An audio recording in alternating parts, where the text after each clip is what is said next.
Hello everyone. So today we are going to discuss a very easy way to find out the hybridization, and in the chapter of chemical bonding it's very important if we can know about the hybridization, because hybridization will also let us know about the geometry of that particular molecule.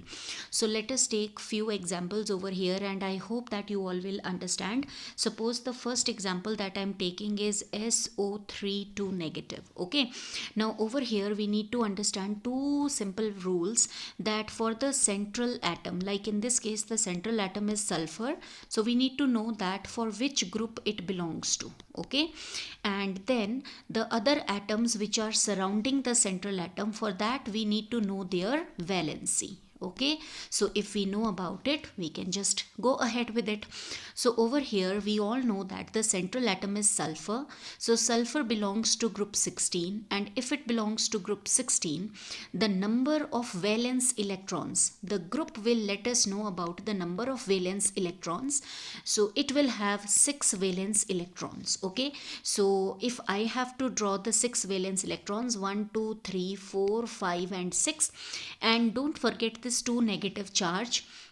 So for the 2 negative charge I am putting 2 more dots, so 2 negative means 2 electrons they have been gained. So this is my central atom sulfur belongs to group number 16, and the group will enable us to find out the number of valence electrons, that is 6. So I had put 6 dots for that 6 valence electrons and 2 dots extra for that 2 negative charge. Now the central atom is bonded with 3 oxygen. Now what is the valency of oxygen? The valency of oxygen is 2, because it gains 2 electrons, so that its octet is complete now. Okay, so suppose that it will gain 2 electrons, so these 2 by 1 oxygen, these 2 by the other oxygen, and this by the third oxygen. So total 3 oxygens we have made. Now these 3 are the bond pairs. So how many bond pairs are we getting? 3. But you all can see that the last pair of electron is not used in the bond formation, so this one is the lone pair. Okay, so 3 bond pair and 1 lone pair, they make a total of 4, and 4 goes for sp3 hybridization. But remember that in the sp3 hybridization we are not having all the 4 bond pairs, but one is lone pair.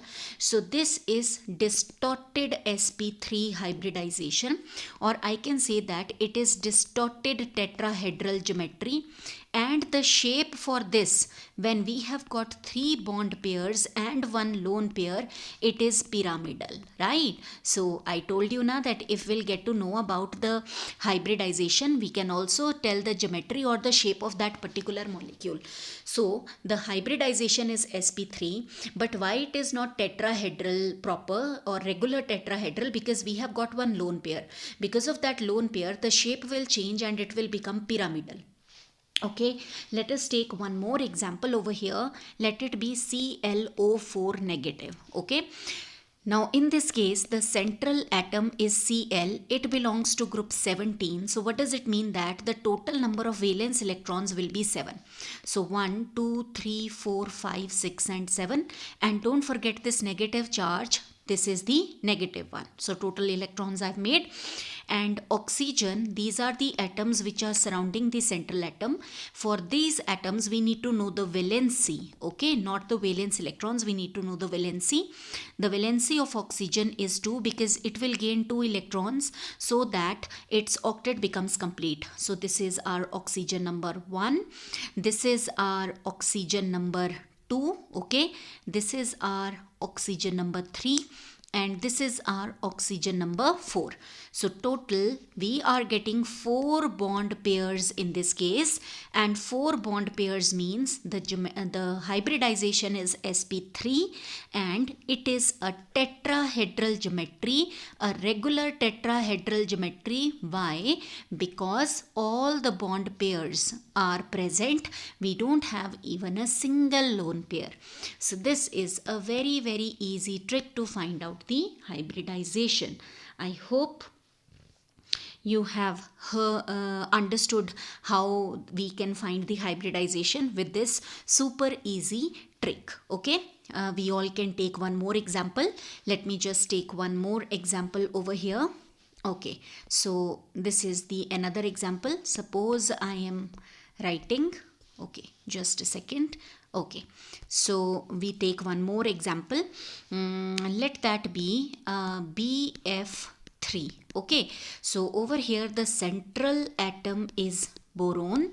It belongs to the 13th group, and 13th group means that there will be 3 valence electrons. So 1, 2 and 3.